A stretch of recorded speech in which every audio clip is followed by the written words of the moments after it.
Alaikum. Hello everyone. Allow me to introduce to you Mr. Mohammed Yunus, who will be speaking about microfinance.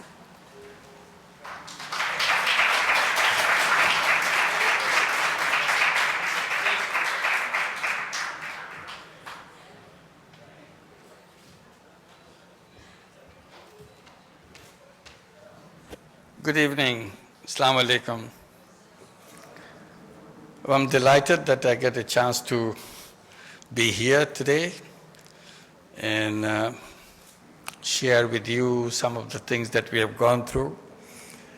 And I see the Nobel exhibition, and that reminds me of the glorious event that the Nobel ceremonies are.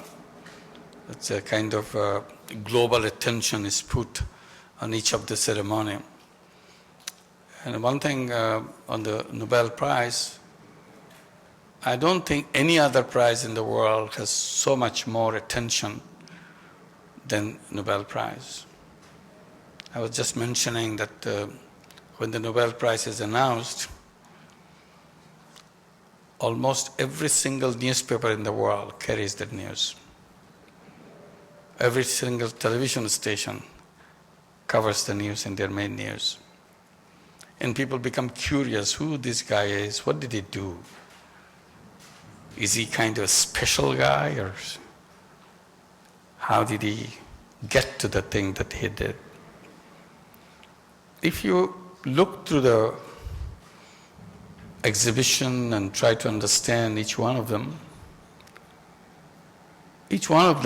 is like everybody else. There's nothing special about them. But only one thing, probably a common feature, they pursued a certain direction.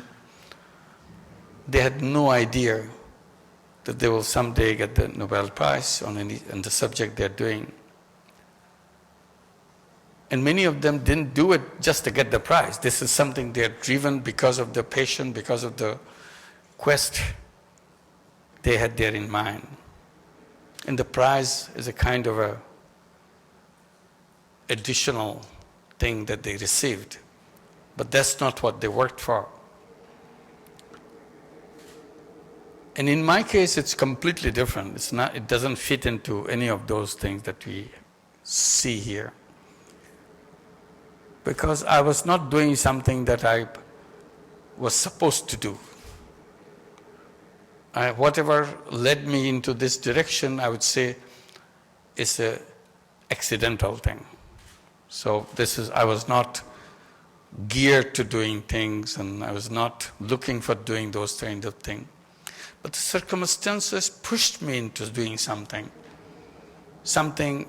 I never imagined I would do. In a normal day, I would not have done that. So it's not even my passion. So it's a kind of desperation. People do things out of desperation, something they never even imagined seconds before they had done that.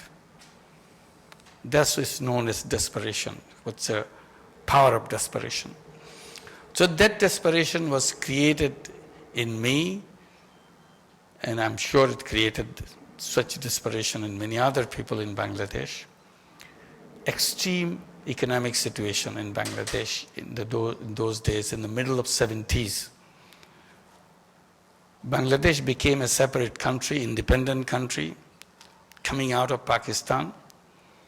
It used to be East Pakistan, but after a terrible war of liberation, we became an independent country at the end of 1971.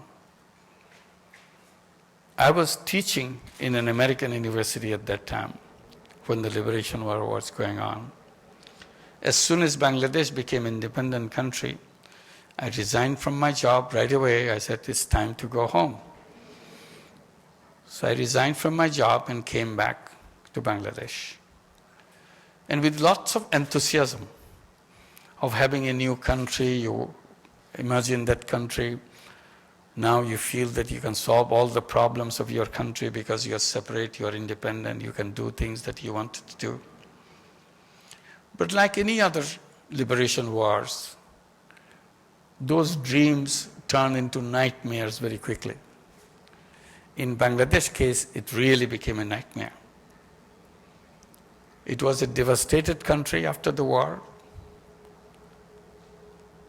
And by 1974, we had a famine in the country. People dying of hunger. Not hundreds, not thousands, hundreds of thousands of people dying of hunger.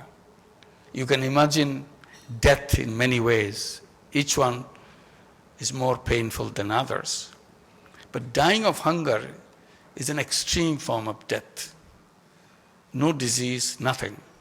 Simply you didn't have a little bit to eat to keep you alive, to make you survive. You didn't have that. And the death doesn't come very slow.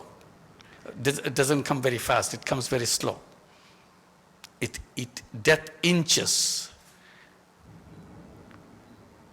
And you have to see that.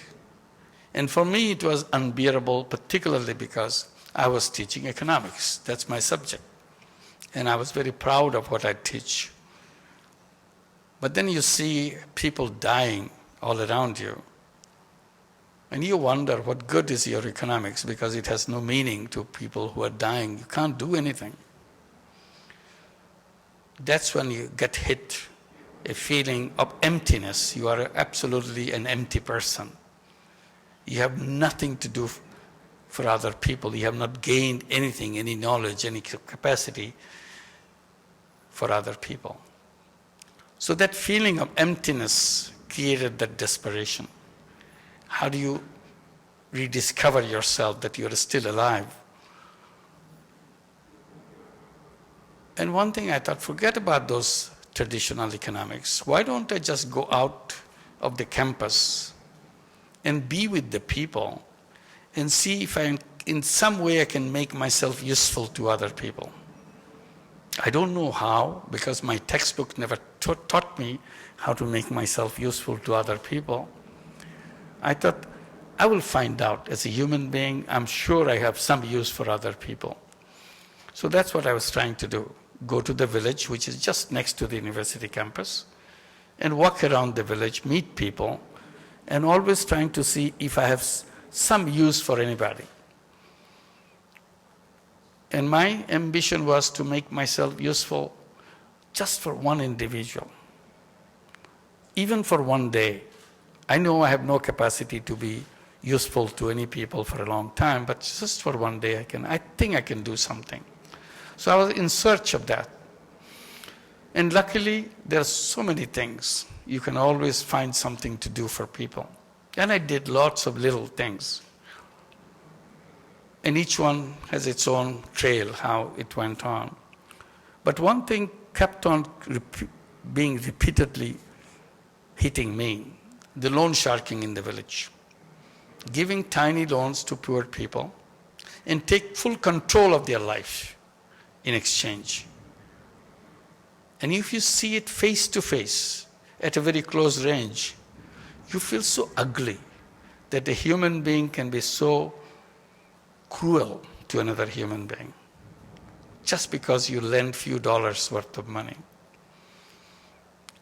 And you see it every day in real life. It's not book you're reading, you're not a story you're listening, it's not a movie you're watching.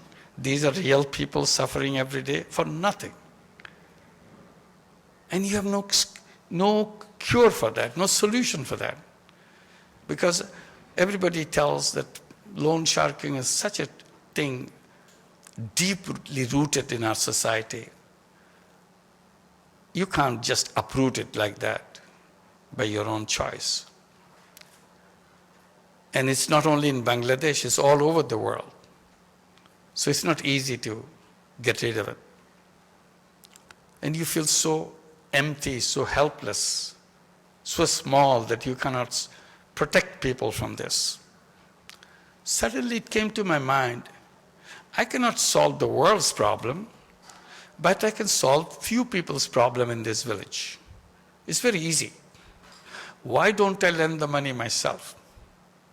If I lend the money, then people don't have to go to the loan shark. They will come to me. And in the process, they will be protected from the loan sharks. Very simple idea. And immediately I started doing that. Started lending money out of my own pocket. I didn't think what will be the future of it, what will be done for it, nothing. Just simply, if I give a loan to a person, she doesn't have to go, or he doesn't have to go to a loan shark to borrow money. And he doesn't have to suffer for it anymore. I thought it's a good solution. So I did that. I had no idea whether it will survive next day or 2 days or 5 days, or no idea. But it became very popular in the village. Everybody came to me to borrow money because it's so easy for them. They don't have to go to the loan shark because they're taking away everything from you. And I'm not giving any condition at all, just giving the money. Say, take care of the money. And whenever you can pay me back. And it became very popular. The number of people are becoming larger and larger and larger. So soon, in a couple of months, I was almost running out of all my money because I'm giving the money away.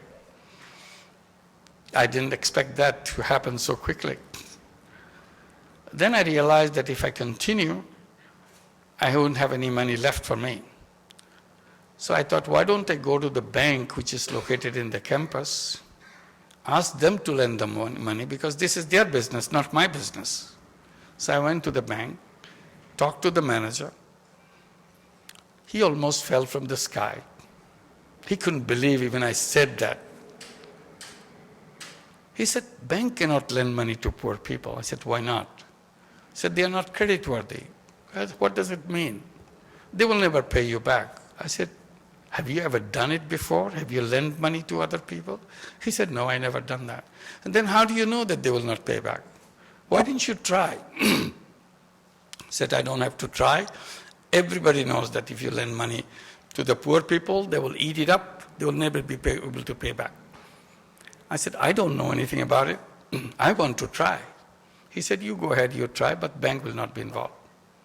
So that's my first struggle with the bank. And that struggle has never stopped. It continued and continued. Finally, after I failed to persuade the manager of the bank branch in the campus, I went to the higher officials of all the big banks that we have in Bangladesh, talked to the top people. Everybody sympathized with me. They were very kind to me. But in the end said it cannot be done. Bank cannot do that. So the more I argue, the more they give me explanations what bank can do, what bank can't do. I said, I'm not here for explanation. All I want you to give money to the poor people. Then they said they will not pay back. I said, the rich people don't pay back either. In Bangladesh, I could say it very easily because all the biggest people in Bangladesh, they are known for being loan defaulters. Big, big defaults, not tiny defaults. I said, they don't pay, so why are you worried about these few dollars? You have a long list of all those rich people. I said, no, still our rules have to be obeyed. After about 8 months of running around, in the meantime, I'm just taking money from people to give them the money to keep it alive. I gave them a new idea, new proposal. I said, why didn't you accept me as a guarantor? I'll become guarantor. I'll sign every piece of paper you give me. I take the risk. If they don't pay back, I'll pay back. And that was your argument, they will not pay back. Now I will pay back. It was another long story, but 2 months long. Many questions were asked, many investigations was made about me. Finally, they accepted to take me as a guarantor. And I was delighted, I was extremely happy. This is 1976 now.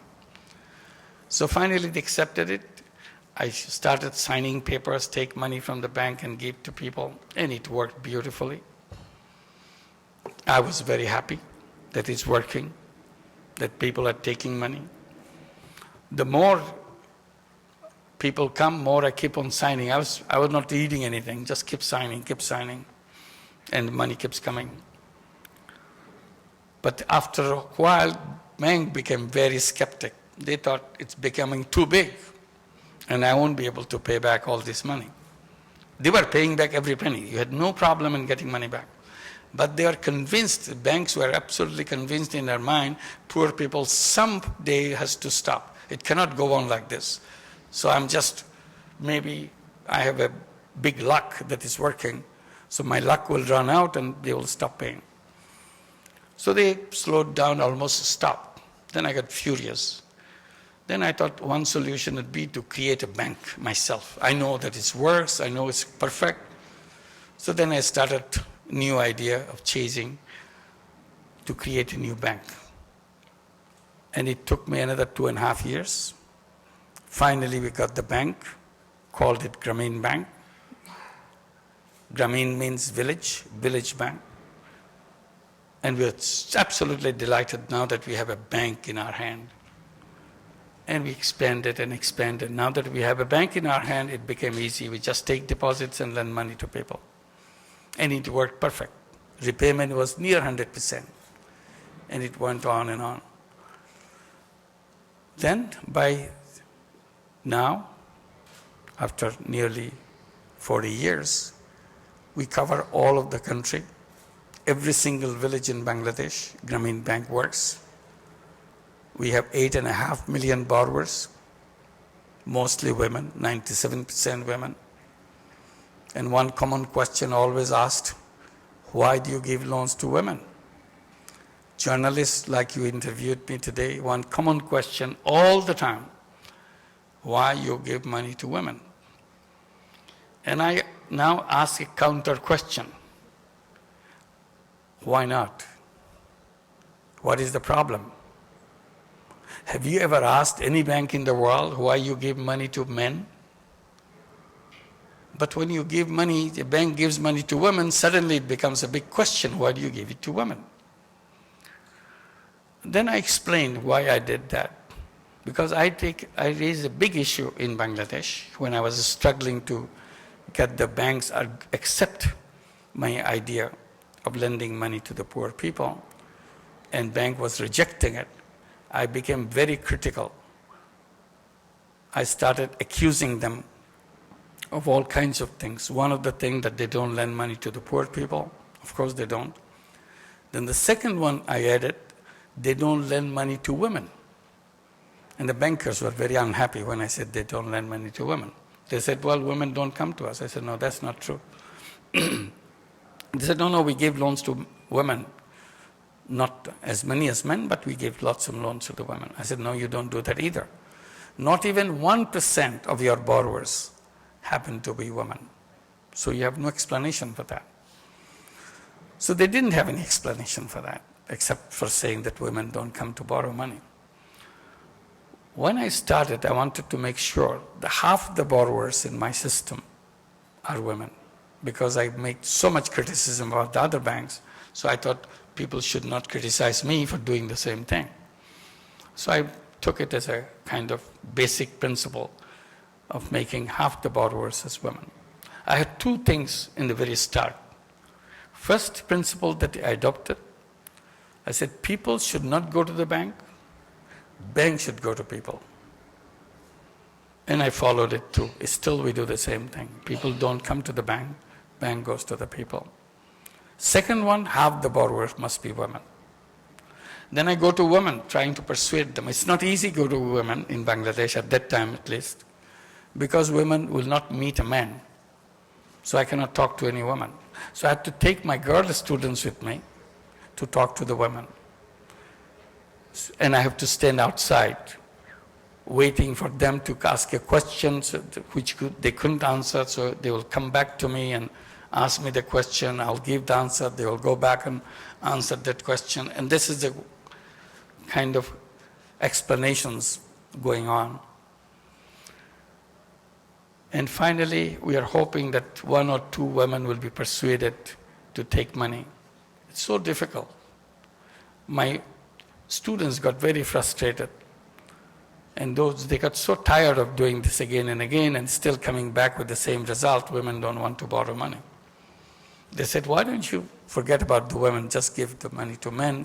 Because women say they don't have any use for money, they don't know what to do with money, they never used money in their life. So how can you give money to people who don't need money? And I tried to explain to them, I said, when a woman says, I don't need money, I never used money in my life, always remember, this is what history made them. This is not something natural to them. History put all kinds of restrictions and barriers on them.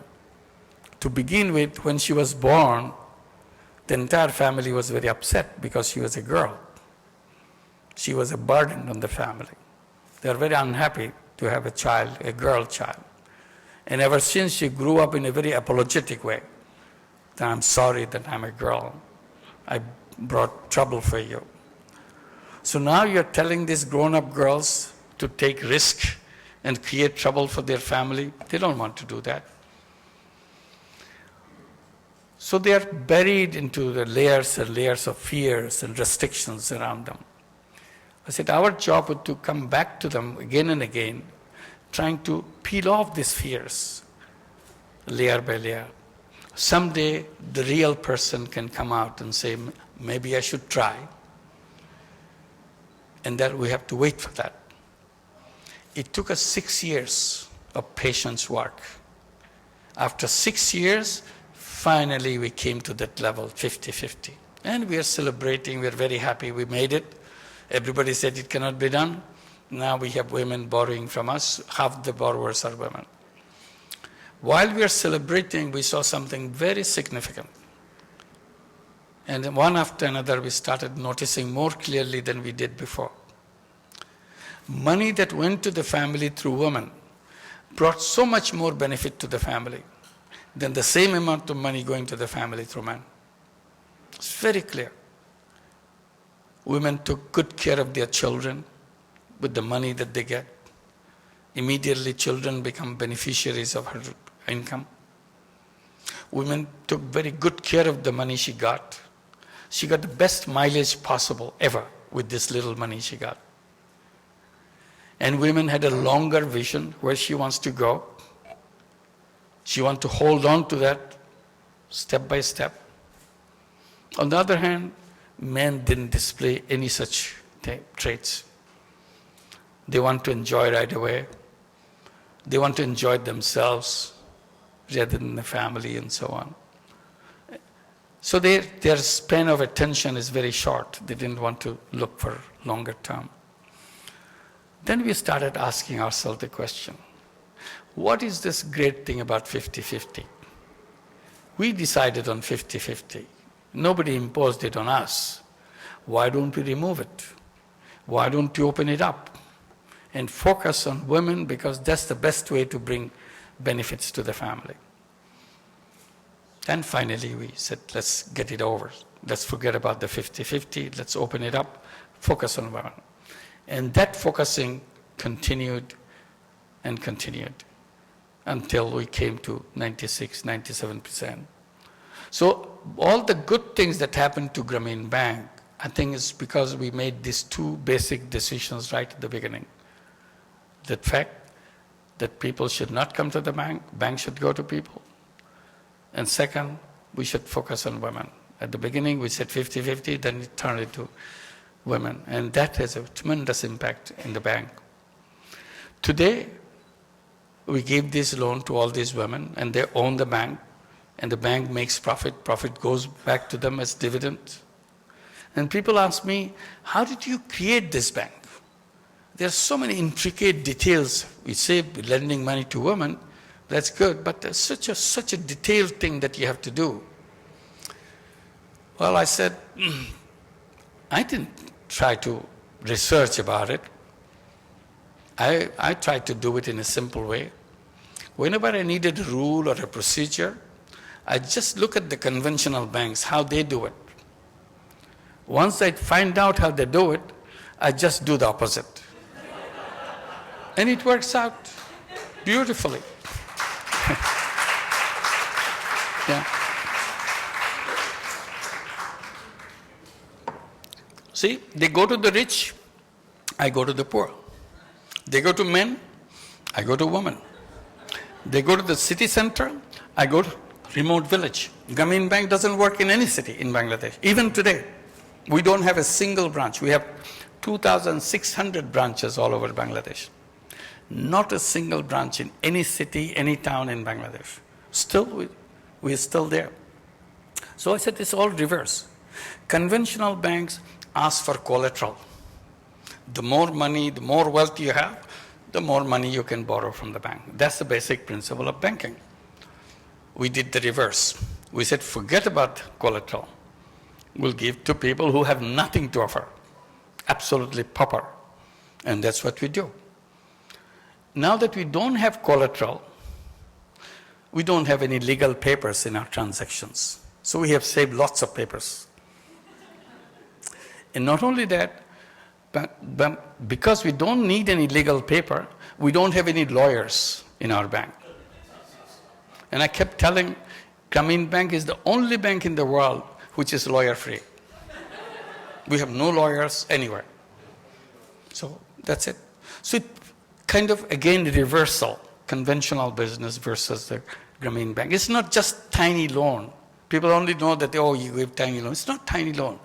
It's making the whole banking system upside down, turn it around completely. All the banks are owned by rich people. If you are an owner of a bank, you must be a very rich person. Otherwise, you won't be owning a bank. We reversed it. We made the poor people as the owner of the bank. And they own the bank. Borrowers own the bank. And not only banks are owned by rich people, they are owned by rich men. We reversed it. We made Grameen Bank owned by poor women. So again, that's reversed. So step by step, if you see, Grameen Bank is just a reverse of the conventional banks. The word microcredit didn't exist in the dictionary of English language. We had to describe what is that we are doing. So we started describing it as tiny credit, microcredit. And it became a standard English word. It's a microcredit. And not only in the dictionary, it became a concept. It became a subject to teach in the classes, in the universities, to get a PhD on the subject. So just a microcredit, just a tiny loans. Because people never figured out a loan could be as small as that. My first loan, which I started, I said I was lending money to people, was $42. Sorry, $27 given to 42 people. So you can imagine how small that loan is. Even today, the entry point loan is as small as $30, $40 after all these years. So that's tiny as you can get. The idea of Grameen Bank has spread all around the world. Every single country in the world has microcredit program, including in all the Arab countries and so on here. And the rich countries became very interested. Microcredit became popular first in Europe, in France, in '87. So the first microcredit started there. It's a now nationwide program in France. It went to Norway, of all countries. You wouldn't imagine Norway having microcredit program, but that's the country which adopted on their own. I didn't even know about that. In Lofoten Islands, up in the north of Norway. It's way up in the 6 months a year is a darkness of night and 6 months a year is a day. That's where they use microcredit. And then it is spread not only along the coast of Norway, it also spread in Sweden, it spread in Latvia and Russia, because they're all connected to each other in that region. And then we are invited to do it in USA. They were telling me for years and years, all the microcredit conferences that we have, they were telling me that we tried microcredit in the ways USA, it doesn't work. Then they say we have tried in more than 500 different programs in the USA to do microcredit. All of them failed. So we don't think it will be it can work in the United States. It's such a different country. So when they asked my opinion, I said, you have done it 500 different ways of doing it. You can do it 5,000 ways of doing it. And still, if you say it didn't work, I will still tell you, yes, it works. You didn't know how to do it. So your failure, don't impose it on the subject. You just didn't do it. You didn't know how to do it. They were not very happy with my answer. And one guy stood up in the conference. He said, why didn't you come and do it yourself and show that it can be done? And I said, I'll be delighted to do that, because I'm very curious why you say it cannot be done. I want to see whether it can be done or not, because I'm totally convinced it can be done. I said, but I need the money. I cannot bring Bangladesh money to give loans to the people in the United States. So they had a discussion. The person who asked me the question, he said, I'll give the first $1 million and I'll raise the rest of the million. I said, it will take about $5 million to start. And he said, I'll raise the rest $4 million. I'll give my $1 million first. I said, I will start with $1 million and you make sure you get your $4 million, making total of $5 million. So we choose Jackson Heights in New York City, in Queens, in 2008, January. And it started. Of course, it's a big struggle to explain what microcredit is, who should be doing it, and so on. I sent someone from Bangladesh to start it, because it's too much trouble to train a new guy in America to do that. I said, we have some people from Bangladesh who can come and do that. The person that I'm sending in, he has 25 years of experience with us. He's been doing good work. He tells me that I never been to the United States. You are sending me, I don't know where to start, how to do that. I don't know those people. I know Bangladeshi villages, but I don't know them. I told him, look, I'm sending you there because you never went to the United States. Because you don't have to know anything about the United States. You are expert in Grameen Bank, and do just Grameen Bank, as if you are doing it in Bangladeshi village. Don't worry about the people. They are the same people as the Bangladeshi village. He was not very happy about it, but he went. He started and made a beautiful branch in Jackson Heights. It became so interesting. Everybody said, why didn't you open a branch in this borough? Why didn't you open a branch in this borough? It's my same thing. It's give me $5 million and I'll do that. So they keep on pouring me $5 million. I keep on expanding it. Now we have 8 branches in New York City with about 30,000 borrowers, 100% women, not a single man in all this program. Average loan size, $1,500 in New York City. Can you imagine $1,500? People suffer so much, they cannot have this money. And it's an average. So there are many loans which are below $1,500 and some loans above $1,500. So that makes up $1,500 average. And after 8 years, today the repayment rate is still 99.4%, 99.5%, and so on. It's a perfect repayment record. Then many other cities come, their mayors come, their big political leaders come and get so impressed seeing what we do in New York City. Said, oh, my city needs it more than anybody else. We have so many poor families in our city. Why didn't you start one? I said, give me $5 million. I'll set up one branch. Every branch you want, give me $5 million. Because if you have 2,000 borrowers, each one borrowing 2,000, you have $4 million right in the hands of the people. If you have 3,000 people, you'll have $6 million right there. So it's the people who need the money. I have to give that money in their hand. So now there are 19 branches in New York, in the United States. We have 2 branches in Los Angeles, 2 in San Francisco, and 1 each in Omaha, Nebraska, Charlotte, North Carolina, Boston, Houston, and Indianapolis, and so on. So more cities are waiting in line to start that. So I said, okay, we'll do that.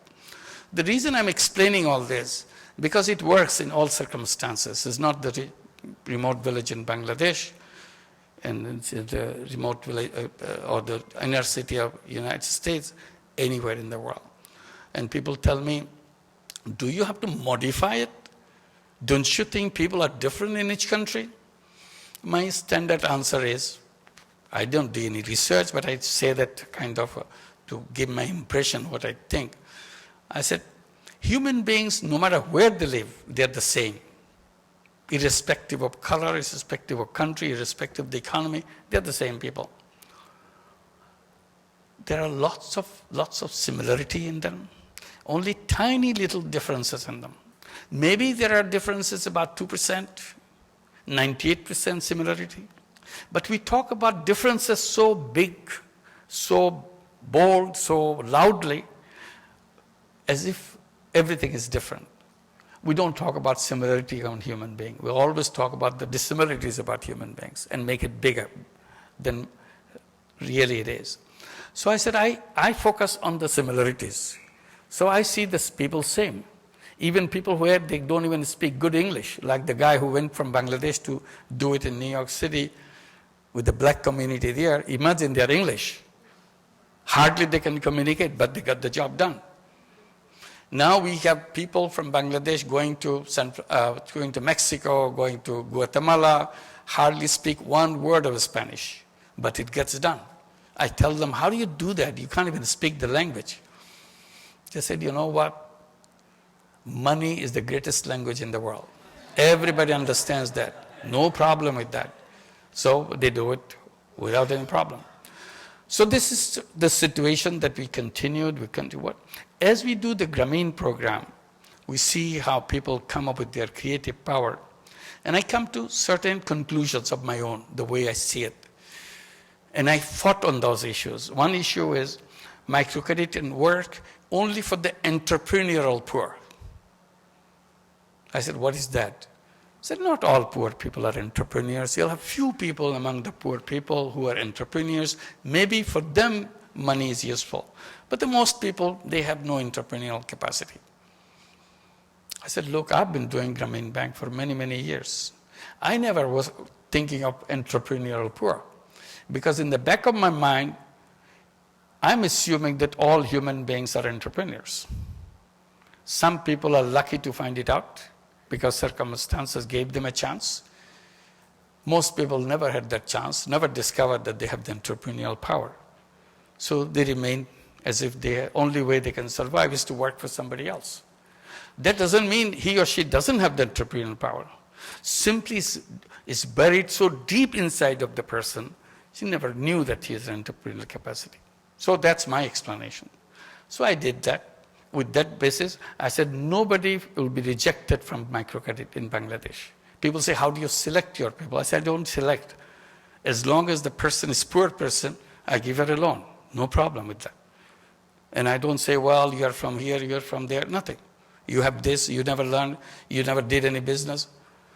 We don't ask their business history because they've never been in business. Why should I ask for business history? Simply, I said she has the willingness to use the money, try to create a business, and she will learn on the way. And she learns on the way, becomes a very mature business person herself. So that has been a running theme that all human beings are entrepreneurs. It keeps coming back in my work. Another thing I keep saying, poverty is artificially imposed on human beings. You see it again and again when you deal with the people in Bangladesh and everywhere else. Poverty is not in the poor person. Poverty is superimposed from outside. It comes from outside and imposed on good human beings and make them poor.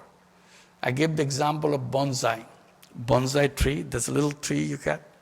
I said, you take the seed of the tallest tree in the forest and plant it in a flower pot. It becomes a tiny little tree. Very cute, looks like the big one, but doesn't grow at all. And we call it bonsai. And you wonder whether something wrong with the seed. I said, there is nothing wrong with the seed. We put the best seed possible. It's not the problem of the seed, it's the problem of the container of that we have given them, the space that we given to the seed to grow. It's very little.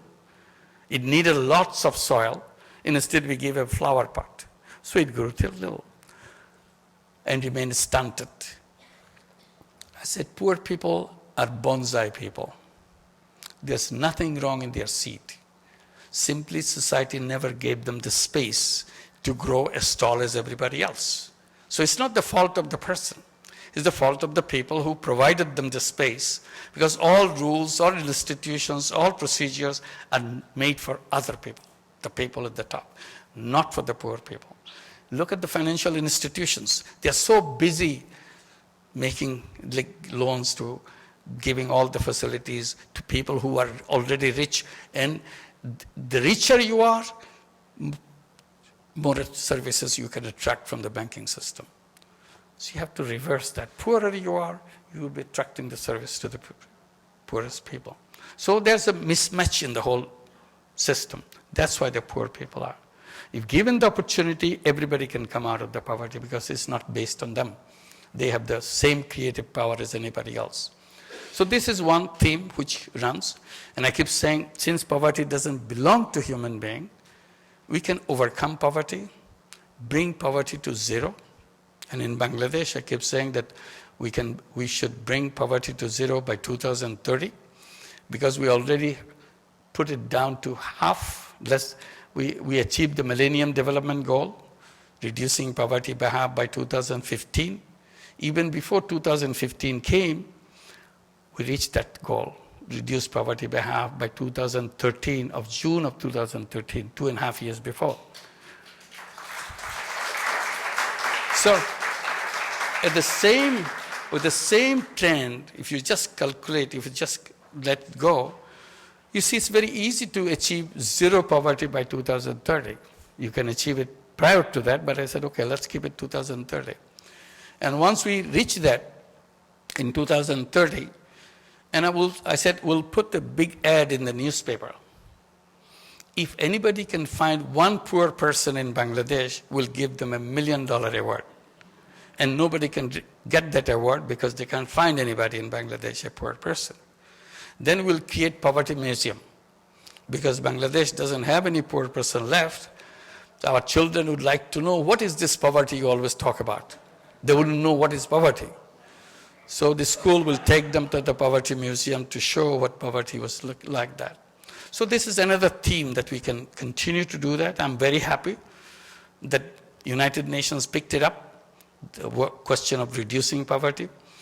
They adopted MDG goal. Remember, Millennium Development Goal, number 1, to reduce poverty by half 2015.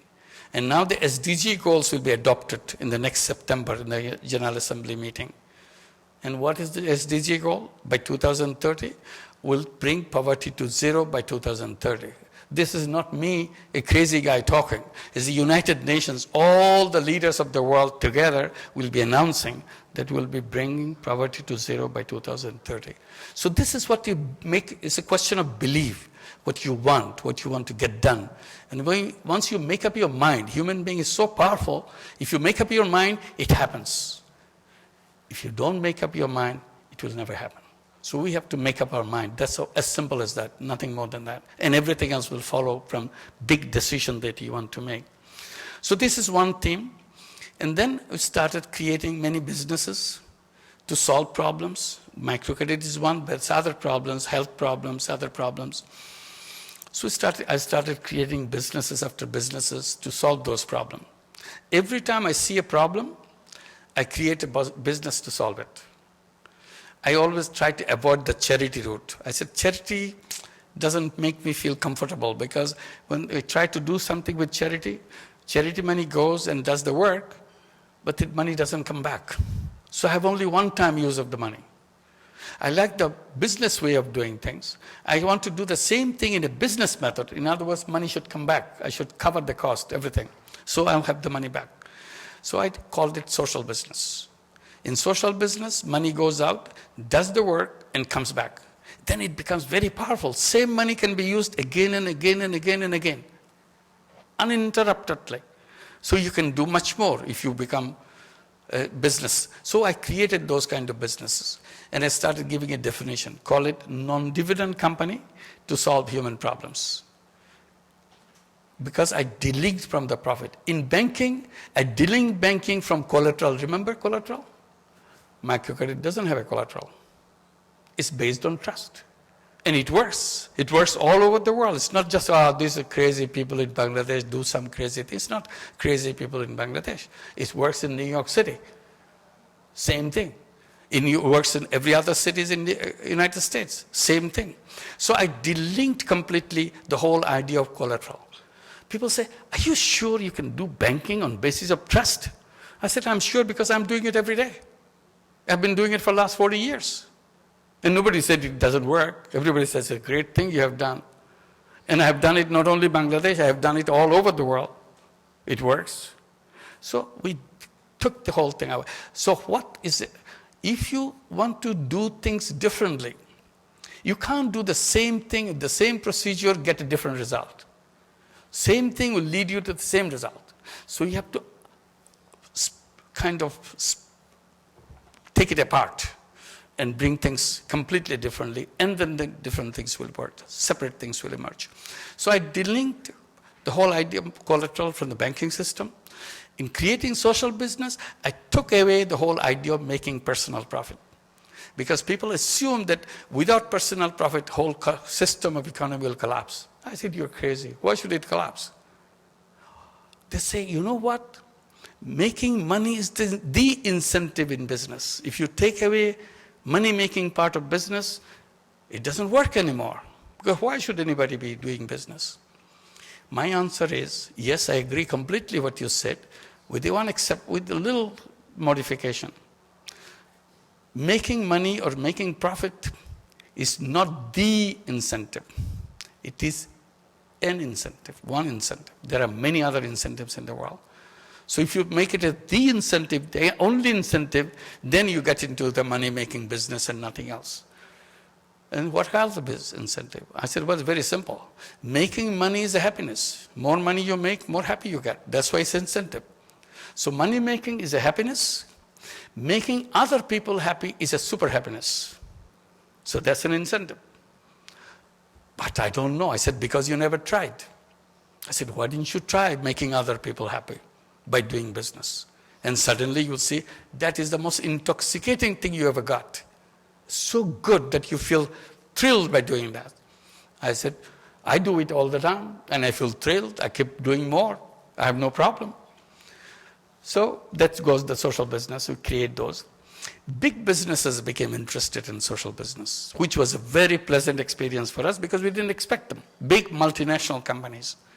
Because everybody is telling that, oh, this is crazy, this has nothing to do with business. The first big business came is Danone. Became very interested in the idea of social business. French company, multinational company. They approached us to create social business. And I was very happy. First, I was a little bit suspicious what they have in mind, whether they understood it or not. After I discussed with them, they understood very clearly that they are not going to make any profit out of it. They want to solve problems. So we had a very intensive discussion with Danone people. Very supportive, very encouraging. After many days of discussion, we focused on what is the social business we are going to do. Finally, we focused on the malnutrition of children. We have to address the problem of malnutrition among the children of Bangladesh. Children of Bangladesh are malnourished. Half of them are malnourished completely. So we created a special kind of yogurt.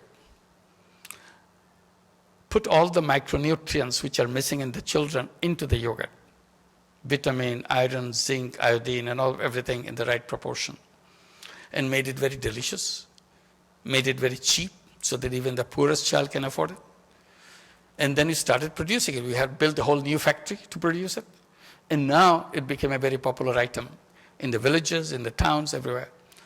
And it's a social business. Danone will never take any profit out of it, etc., etc. So it keeps expanding. And people say, oh, why should Danone do that? I said, they are doing that. And not only they are doing that, there's a beautiful stories after stories that happen. I will skip those. So this is one example. And Veolia came. Veolia is one of the largest water company in the world. It's a French company again. They want to do social business. So we created a joint venture social business in Bangladesh to bring good quality, safe drinking water. Because Bangladesh water is either arsenic contaminated or it's polluted. So people have to drink either of the one.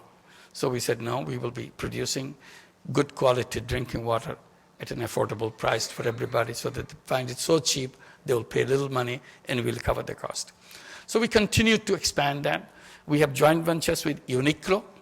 Uniqlo is a big company, a Japanese company.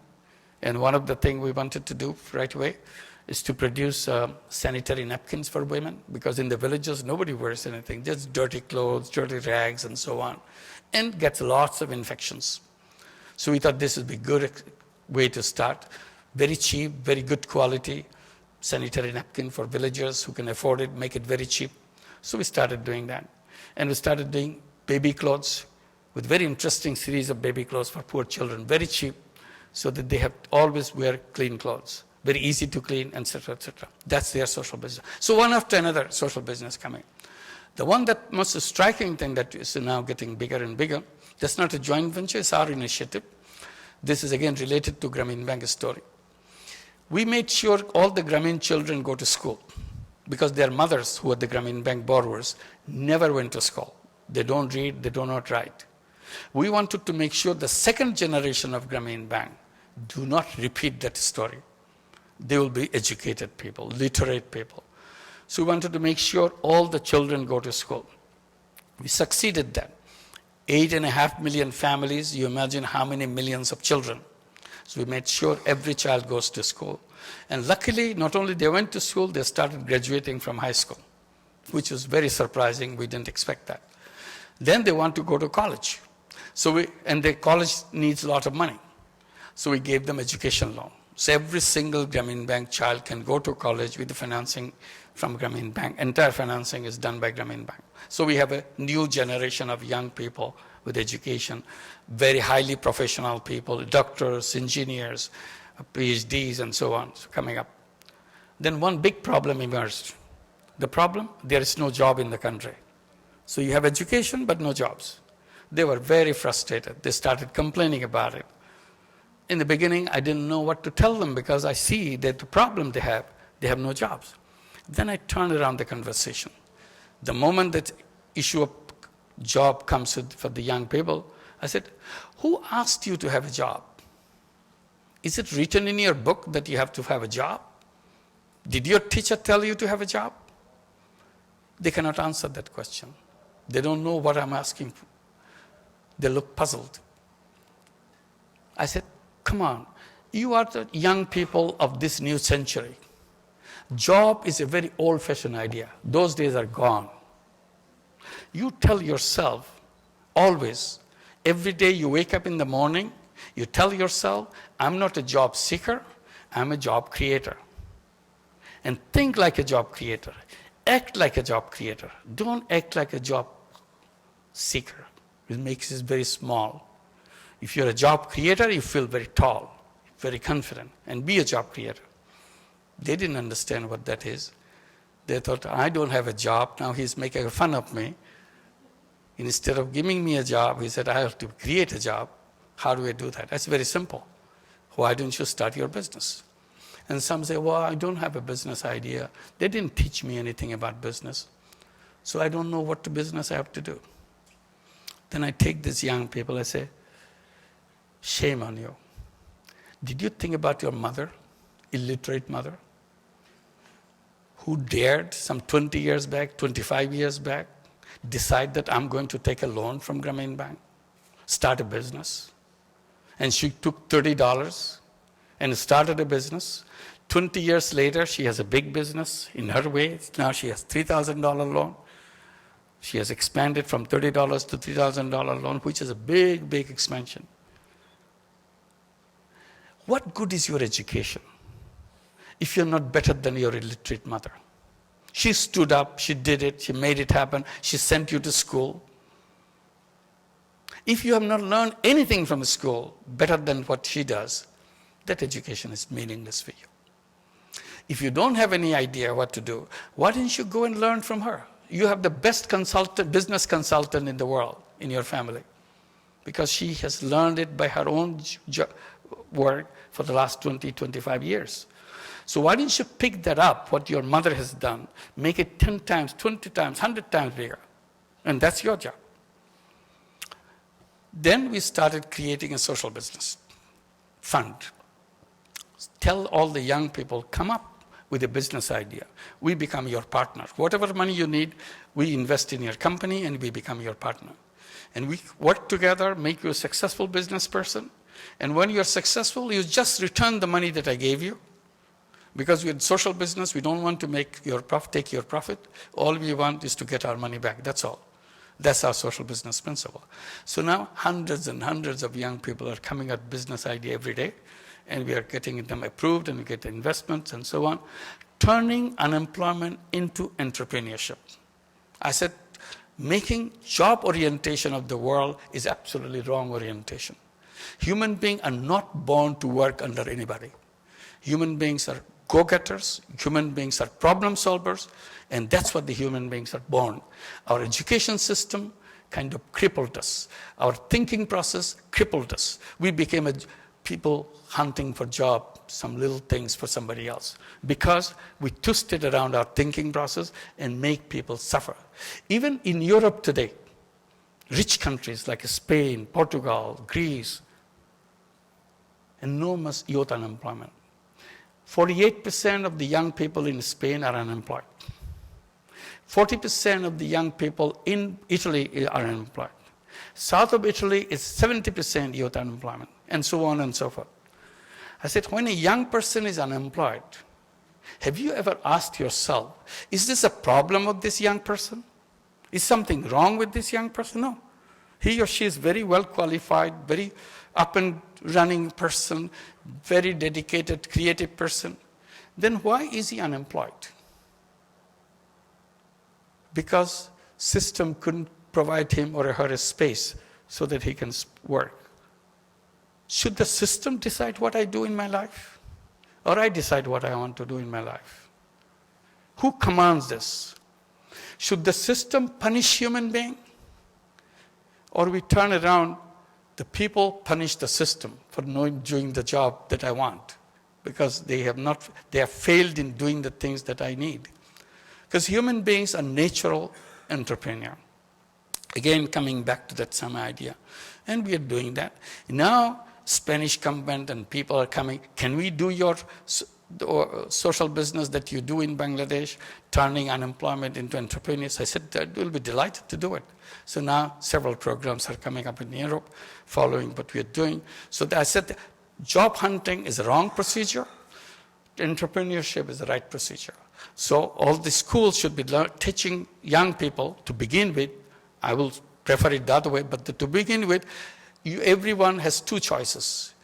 Whether you want to become a job seeker or you want to become a job creator. This is your choice. So you prepare yourself. So don't go, the only option in my life is to seek a job in somebody else. So again, in the end, I said the word unemployment itself should become unemployed because it has no meaning in human life. Human beings are there to make life for themselves. And I talk about 3 zeros in life, what we want to achieve. 0 poverty, so that we can create a museum for everybody, so they can go. And 0 unemployment. There will be nobody who will be unemployed in the world. And when we do that, then you can kind of imagine a conversation in that world. Young people in school will say, you know, in 2015 and other years, they used to talk about lots of unemployment. What is unemployment? They can understand. Is the guy sick? He didn't work? No, he was not sick. Then why was he unemployed? Why didn't he do something? Because he couldn't do anything. Why couldn't he do anything? He can go get things done. He was a strong guy. He could do that. No, the system didn't allow. Who cares for the system? He can go and do things. Why are you waiting for the system to give him a permission or not to give him permission? There will be a big debate. They couldn't understand what unemployment means. Today we accept it as if a natural thing. It's not a natural thing. It's just twisting our mind as if this is a natural. This is not a natural thing. So this is the kind of direction, 0 poverty, 0 unemployment, and 0 net emission, so that we can save the world. So that we have to create a world where the carbon emission is dropped to at least net of 0. You can reverse it, you can make it negative, but at least 0 by 2050. So that's the kind of scenario that we are talking about. That's in sum up the direction of work that I've been doing. I thought I'll share with you. Thank you very much.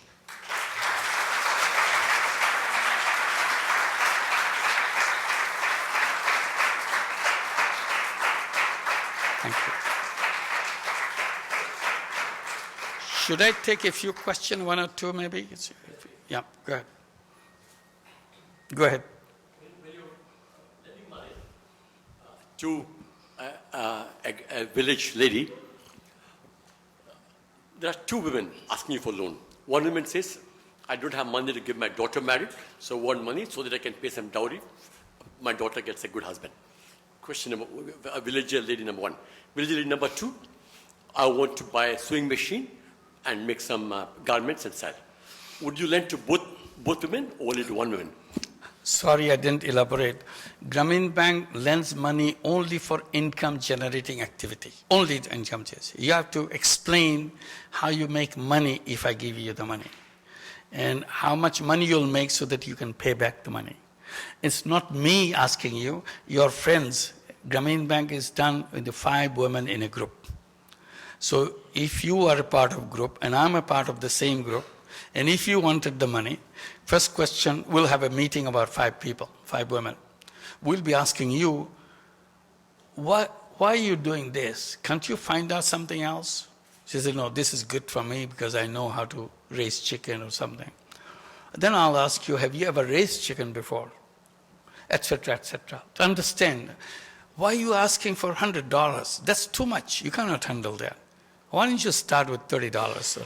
Why don't you start with $20? With $20, you'll get so many. And after you have successfully done that, then we'll let you have $50 or $100. So this is the kind of thing. Then you recommend her case of raising chicken, $35, and bank will go ahead and give you the money after you have gone through the screening process. So that's our basic principles. It's an income generating activity. No consumption loan, no other kind of loan. Yeah, go ahead, in the middle. Good evening, and thank you for Good evening. this wealth of information. What you're saying is a complete financial system. That's the opposite of the financial system that we work in, which actually collapsed 5 years ago and is continuing to collapse. So while banks work on generating debt, you are helping people generate income. This is a wonderful story, and it's a great model. But on the other hand, when you were creating the success story, the rest of the world financial system was in collapse. Didn't you get people fighting that? I mean, we're listening to the positive side of the story. I'm sure lots of people tried to put this concept down. Sure. Otherwise, it would have actually been taken, banks would have learned from it. Yeah. So what was the hard part of the story? Yeah, that issue comes up right away. It's a whole, when 2008 financial crisis came, every press was asking my comments on that, like many other people were commenting, and I was commenting. I said, I'm trying to appeal to everybody in the financial crisis, I was saying, so that they become aware why this financial crisis came about. And one explanation came again and again. People converted financial institution in gambling casino. It's not financial, it's just simply gambling you're doing. So we have to now get back and redesign the entire financial system. Because if you don't redesign the entire financial system, you'll get back to the same hole. Even if you come out, it will be for a short time. You'll get to the same because the system remains the same. I said, first of all, you have to accept it as a wake-up call. So system is telling you something is very grossly wrong in the system. If you don't listen to the wake-up call, you have a terrible result waiting for you in the corner. But everybody is so busy to get back. Nobody is going to change anything. So now we are going back with all that. And there also I was pointing out, look, not only it collapses the system suddenly, in the process, even if it works, what does it create? It creates extremely unequal society. It sounds so ugly that 85 people in the whole world, just 85 people, own more than half the wealth of the whole world. Can you imagine what kind of concentration of that wealth is? And why do they need this money? What do they want to do with that money? They don't even know what they want. 1% of the world, again, bottom half of the world owns only 1% of the total wealth of the world. Entire bottom half. And it is getting worse. It's not getting better. So the system which directs you in the direction of all kinds of twisted societies, why should we go for that? Why don't we redesign the system? That's where I bring up in the redesigning process, rethinking process. I'm saying we have to rediscover as a human being. Human beings are not selfish robots. All we do in our lifetime just pile up money after money after money, not knowing what it means. But we became robots. We have to rediscover as a human being. We are not robots. We are selfish, at the same time we are selfless. That selfless part doesn't exist in economics. I'm trying to push it back into the economics. I said, if the economists could interpret human being in a proper way, many of the things we do today will not do, because economics will not allow that. So I said, all I am saying, we are selfish and selfless. In a selfish business, we make a lot of money. In selfless business, we use the money to change the world. So we do simultaneously both. Today we do only one thing, we don't do the other thing. That's what the problem is. Yeah, go ahead. Back. For the third zero carbon, Yeah. do you have any initiative at the micro scale? Thank you. Yeah, we had to, because Bangladesh is one of the frontline country which is in the front of all the devastation coming from the climate change, where we are always advised by all the world power to learn how to cope with it. I said, why do we have to cope with it? You create a mess for us and we have to cope with it. We don't want to cope with it. We want to eliminate it. So we don't have to suffer, because now the seawater is rising. Bangladesh is a flat country. Seawater rises and part of Bangladesh slides into water. What happened? Bangladesh is a very densely populated country. When some part of Bangladesh goes into the water, people have to shift northwards. It's the south, so north. So north is becoming unlivable because the people are coming from the south. And the southern land has become uncultivable because of the salinity of the land. So where are we supposed to go? I said the only alternative is we become climate refugees. We go all over the world because we have no place to live. And that's not a very pleasant thought for anybody. Neither the people who are receiving these climate refugees, nor for the people who will be leaving their homes. So why didn't you stop that? It's all lifestyle issues. So we are addressing the whole lifestyle. What kind of life? I keep talking about all consumer goods having some kind of climate leveling. If it is a green level, I know this thing that I'm consuming will not negatively affect the environment, because after all, it starts from here. So if it's yellow, we are not sure whether it does or it doesn't. If it is red, definitely we know it's going to affect the carbon emission higher, make it higher. So I will stay away from it. It's my life choice. I don't want to. And we'll be teaching in schools, all the children, to learn that as we grow up, we will live in a way, our way of living will not take away the pleasure of living of other people on this planet. So if I behave that way responsibly, that I'm enjoying my life, but in the process I'm taking away life of other people, that we don't want to do. So this is a question of awareness generation and also making the policy in that direction, switching from the things which is creating this carbon emission intolerable. And in a few years, we'll be coming at a level which will be irreversible. Even if you try, we cannot do that. We'll be just hitting that point. We are coming very close to that. So we have to be very careful. That's why this has to become part of our life, zero carbon emission. Someone here in the middle. Professor Yunus, in the last few years, another concept that has gained a lot of popularity is mobile money, especially in East Africa, provided by telecom providers. I wanted to know your input on combining mobile money platforms by telecoms to provide microfinance services, whether it's being done or whether it would help possibly reduce the interest rates of other microfinance institutions, or whether it could help in developing countries to increase the number of banked population. I'll just give a sweeping answer on that one. I'm a big fan of technology. And I believe, again, without any proof or anything, and I don't want to write a book about the proofs, evidences, I believe technology will change the world completely in the very near future. If you look 20 years back, you cannot imagine that you'll have a mobile phone in your pocket, your son or your daughter will have some mobile phones in it, the village woman will have a mobile phone in the pocket, the rickshawala will have a mobile phone, the beggars on the street will have a mobile phone in the pocket. 20 years back, you couldn't even imagine such a thing to happen. But today it happened. The reason I'm saying that, Imagine what will happen 20 years from now. Write down, will happen 20 years from now. Make all kinds of wild guesses. And my conclusion would be, whatever you have written, I don't have to read. The reality will be more wild than that.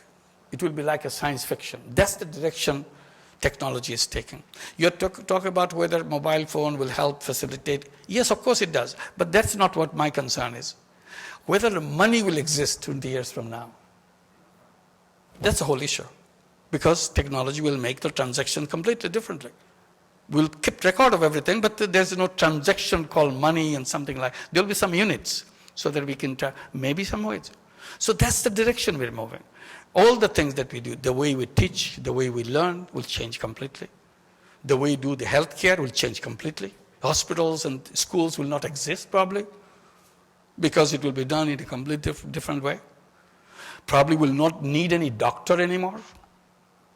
It's possible. Because there'll be a doctor in the cloud. He knows everything about medicine, everything about health. It's all software. So and all my body information will be channeled into that. And they will decide this is your prescription. This is the way you do it. This is how you live life. Because he knows, the cloud doctor knows much better than any other doctor in the world because we have fed all the information into the cloud doctor. And we got the advice, and it will be prevention of the diseases, not curing of the diseases. The whole idea of curing will disappear. Or it will be something very remote, very serious thing. How did he catch it? How did he escape all our prevention routes? And there'll be research. How did he escape our route? And so that we can improve our prevention system. I'm just making a guess. So in 20 years, it will be completely different. But it will not happen by itself. We have to put into this. Today, the technology, my point in the whole issue is, today's technology is controlled by money. Money is pushing the direction of the technology. Wherever I make money, technology goes that way. Because the whole world, as I say, we're money-making robots. Technology is the slave of the money makers. So in that world, I'm bringing the other kind of people, selfless people. Same people, but the selfless part of the people. They are creating technology to solve problems. If the people, all the people in the world, started worrying about the problems and coming up with the technology, all these problems will disappear just like that. Human being has enormous creative capacity, but you don't use that creative capacity to solve our problem. We use our creative capacity to make more money. And that's what the problem is. These income disparities, this problem of the poverty, problem of the diseases came because our mind is focused in one direction. Last question. Yes, please. As a person who's interested in investing, what advice would you give to teenagers who are willing to invest? Invest in social business. No, I mean, would invest with a small amount. Yeah. What advice would you give them? Yeah, because I'm not I'm not a fan of where to put money to make money. I'm not in that side. I'm on the other side. How to use the money to change the world. So, thank you. Thank you very much. Thanks a lot.